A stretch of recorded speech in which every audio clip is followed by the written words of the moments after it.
Si Faisen ay sinurpresa ng kanyang asawa.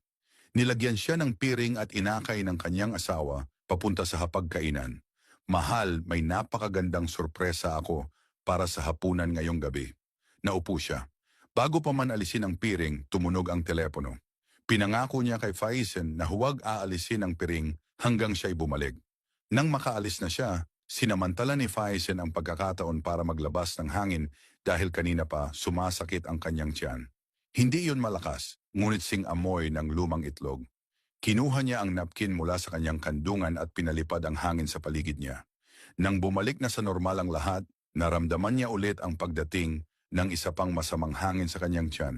Inilipat niya ang bigat ng katawan sa kabilang binti at pinakawalan ulit ang hangin. Akala niya tapos na siya, ngunit nagawa niya pang maglabas ng hangin sa pangatlong pagkakataon. Ang lakas nito'y nagpatuwid sa mga bulaklak sa mesa